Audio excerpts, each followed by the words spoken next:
দীর্ঘ ২২ বছর পর ময়মনসিংহে যাচ্ছেন বিএনপি চেয়ারম্যান তারেক রহমান। ঐতিহাসিক সার্কিট হাউস মাঠে দুপুরে নির্বাচনী জনসভায় ভাষণ দেবেন তিনি। ইতোমধ্যে ঢাকা থেকে ময়মনসিংহের উদ্দেশ্যে যাত্রা করেছেন তারেক রহমান। সমাবেশের সব প্রস্তুতি সম্পন্ন হয়েছে। নগরী জুড়ে বিরাজ করছে উৎসবের আমেজ। বেলা ২:৩০টায় শুরু হবে এই নির্বাচনী জনসভা। এ উপলক্ষে সার্কিট হাউস মাঠে তৈরি করা হয়েছে ৬৪ ফুট দৈর্ঘ্য ও ৪৪ ফুট প্রস্থের বিশাল মঞ্চ।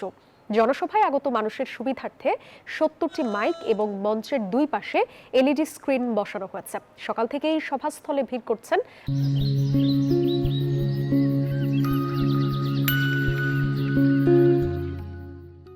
দলের নেতাকর্মীরা।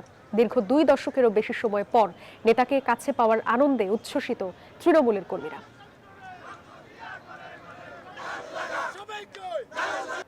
আমরা তো অবশ্যই আনন্দিত এন্ড অবশ্যই আমরা এটাকে খুব ভালোভাবে এনজয় করব। একটা সুন্দর বাংলাদেশ দিবে আমাদেরকে গড়ে, এটা হলো সবচেয়ে আগে আমাদের তার কাছে প্রত্যাশা। সেই দেশকে মাদক মুক্ত, সন্ত্রাস মুক্ত, তারপরে চাঁদাবাজ মুক্ত সুন্দর একটা দেশ গড়ে দিবেন। আমাদের নেতা যদি আগামীর প্রধানমন্ত্রী হতে পারেন, ইনশাআল্লাহ সারা বাংলাদেশকে একটা রোল মডেল হিসেবে প্রতিষ্ঠিত করবেন। ময়মনসিংহে বিএনপির চেয়ারম্যান তারেক রহমানের নির্বাচনী সমাবেশের আরো খবর জানাতে যুক্ত হচ্ছেন আমাদের সহকর্মীরা। যুক্ত হচ্ছে আল মোহাইমিনুল খান আপনার সাথে। মোহাইমিন, এই জনসভা ঘিরে নেতাকর্মীরা কি বলছেন? আমি এই মুহূর্তে দাঁড়িয়ে আছি ময়মনসিংহের সার্কিট হাউস মাঠে। দেখতে পাচ্ছেন এরই মধ্যে কিন্তু এই জনসমাবেশটি পুরোপুরি জমে উঠেছে এবং যতদূর চোখ যায় এখানে কিন্তু মানুষের এবং লোকলোকারণ্যের ভিড়, এবং এখনো কিন্তু দূর দূরান্ত থেকে মানুষ আসছেন। শুধু ময়মনসিংহের আসনগুলো থেকেই নয়, আমরা জানতে পেরেছি নেত্রকোনা এবং আশপাশের যে জেলাগুলো রয়েছে সেখান থেকে নেতাকর্মীরা আসছেন। এবং আমরা কিন্তু কথা বলেছি অনেকের সাথেই, আমাদেরকে সবাই জানাচ্ছিলেন যে দীর্ঘ ২২ বছর পরে তারেক রহমানের এই আগমনকে ঘিরে কিন্তু ব্যাপক উচ্ছ্বাস উদ্দীপনা তৈরি হয়েছে অঞ্চলের মানুষের মাঝে। এবং এই অঞ্চলের মানুষের মধ্যে কিন্তু একটি প্রজন্ম, পুরো একটি প্রজন্ম তাকে দেখতে পারেনি সরাসরি। বিভিন্ন সময় জুম মিটিং বা বিভিন্ন সময় ভিডিও বার্তা তাকে দেখলেও সরাসরি তাকে দেখার সুযোগ এই প্রথমবার তারা পাচ্ছে না। তাদের মধ্যে কিন্তু ব্যাপক উচ্ছ্বাস উদ্দীপনা দেখা যাচ্ছে। এবং এখন প্রায় দুপুর বাজে ২:১০, এবং এই সময় কিন্তু আপনার ২টা বাজার পরে যে প্রখর রোদ এই মানুষের মাঠে, তা কিন্তু প্রায় সূর্যের বাইরে। তবুও কিন্তু এই মানুষগুলো সকাল থেকে বসে আছে এখানে তারেক রহমানকে দেখার জন্য। এবং আজকে তারেক রহমানের এই আগমনকে কেন্দ্র করে কিন্তু ময়মনসিংহ এবং আশপাশের অঞ্চল থেকে যে মানুষগুলো এসেছেন, তারা বেশিরভাগ মানুষই বলছেন যে শুধু রাজনৈতিক টানে নয়, একটি মানুষ যিনি দীর্ঘ সময় পর্যন্ত সরকারের বিরুদ্ধে কথা বলে এসেছেন এবং স্বৈরাচারের বিরুদ্ধে প্রতিবাদ করে এসেছেন, তিনি বিভিন্ন সময় যে ভিডিও বার্তাগুলো দিয়েছেন তা তাদেরকে উজ্জীবিত করেছে। সেই মানুষটিকে সরাসরি দেখার জন্য তারা আজকে এখানে আসছেন। এবং আমরা কথা বলছিলাম এখানকার একজন লোক মঞ্জুরের সাথে, তিনি বলছিলেন যে তিনি সকাল ৯টা থেকে বসে আছেন।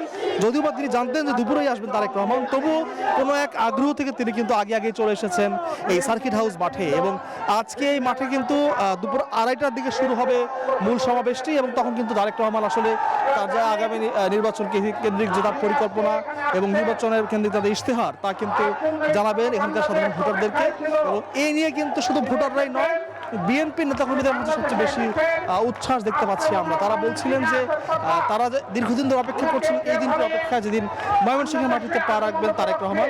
এখন যখন তিনি ফিরলেন চেয়ারম্যান হয়ে, তখন আসলে তাদের মাঝে ব্যাপক উচ্ছ্বাস তৈরি হয়েছে, যা আসলে দলীয় কার্যক্রম এমনকি আগামী নির্বাচনে বেশ বড় ধরনের প্রভাব ফেলতে পারে। এবং স্থানীয় নেতাকর্মীরা বলছেন যে নির্বাচন কেন্দ্রিক সফরের থেকে বেশি হচ্ছে এখানে তিনি আসছেন সাধারণ তাকে দেখতে চায়। এখানে এমন অনেক মানুষ আছেন যারা আসলে বিএনপি করেন না বা কোনো। ধন্যবাদ মোহাইমিন। আমি ঠিক এই মুহূর্তে সমাবেশস্থলের বাহিরে অবস্থান করছি, যেখান থেকে এই নেতাকর্মীরা কিন্তু সার্কিট হাউস ময়দানের দিকে যাওয়া শুরু করছেন। আপনি নিশ্চয়ই দেখতে পাচ্ছেন এই নেতাকর্মীরা কিন্তু এখন জনস্রোত কিন্তু বইছে সার্কিট হাউসের দিকে, অর্থাৎ উৎসাহ উদ্দীপনা কোনো অংশেই কমতি নেই। আমি একটু ক্যামেরা পার্সনকে বলবো, কিন্তু এভাবেই খন্ড খন্ড মিছিল আসছে সকাল থেকেই, কিন্তু এভাবেই খন্ড খন্ড মিছিল আসছে। কখনো আমরা বড় বড় মিছিল দেখছি, কখনো আমরা ছোট ছোট মিছিল দেখছি, এবং সবার কিন্তু গন্তব্য এক, সেটি সার্কিট হাউস ময়দান। এবং নেতাকর্মীদের সাথে আমরা কথা বলেছি, তারা যেমনটি জানিয়েছেন যে এই সার্কিট হাউস ময়দানে তাদের দীর্ঘ ২২ বছর পর যে প্রতীক্ষার অবসান হচ্ছে, অর্থাৎ তারেক রহমানের সান্নিধ্য তারা পেতে যাচ্ছেন। এবং সেই তারা আশা করছেন যে দিক নির্দেশনামূলক একটি বক্তব্য তারা পাবেন এবং এই আগামী সমৃদ্ধ বাংলাদেশ কিভাবে গড়া যায় সেই দিক নির্দেশনাও কিন্তু এই বক্তব্য থেকে মিলবে বলে তারা মনে করছেন। এবং আমি তো এই ছিল আসলে ময়মনসিংহ থেকে তারেক রহমানের সমাবেশকে ঘিরে আমার কাছে সর্বশেষ খোঁজখবর। আমরা ফিরে যাচ্ছি গাজীপুরে, সেখানে আমাদের সহকর্মী জাহাঙ্গীর অপেক্ষা করছেন।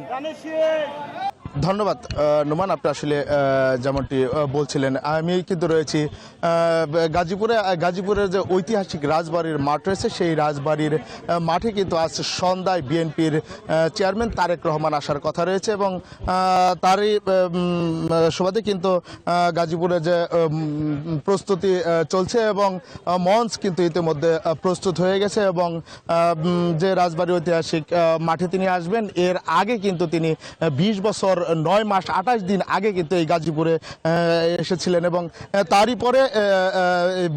তারই 20 বছর পরে কিন্তু আবার তিনি কিন্তু এই গাজীপুরে আসছেন। সাধারণ নেতাকর্মীদের সাথে কথা বলে যতটা জানতে পেরেছি যে সাধারণ নেতাকর্মীরা বলছিলেন যে গাজীপুরে কিন্তু বিএনপির যে চেয়ারম্যান তারেক রহমান রয়েছে তার কিন্তু শৈশব কিন্তু গাজীপুরে কেটেছে এবং তিনি কিন্তু এরপরে 20 বছর পর কিন্তু গাজীপুরে আসছেন। ত্রয়োদশ জাতীয় সংসদ নির্বাচনকে সামনে রেখে তিনি কিন্তু গাজীপুরে আসছেন। সাধারণ মানুষ এবং যে নেতাকর্মী রয়েছে, নেতাকর্মীদের মাঝে কিন্তু উৎসব যে উদ্দীপনা, সেই উদ্দীপনার বিষয়টা কিন্তু আমরা দেখতে পাচ্ছি এবং সাধারণ নেতাকর্মী এবং সাধারণ জনগণ কিন্তু তারেক রহমানের দেখতে এবং তারেক রহমানের কথা শুনতে তারা কিন্তু ঐতিহাসিক রাজবাড়ির মাঠে এসে উপস্থিত হচ্ছে। তো এই ছিল আমার কাছে গাজীপুর থেকে সর্বশেষ।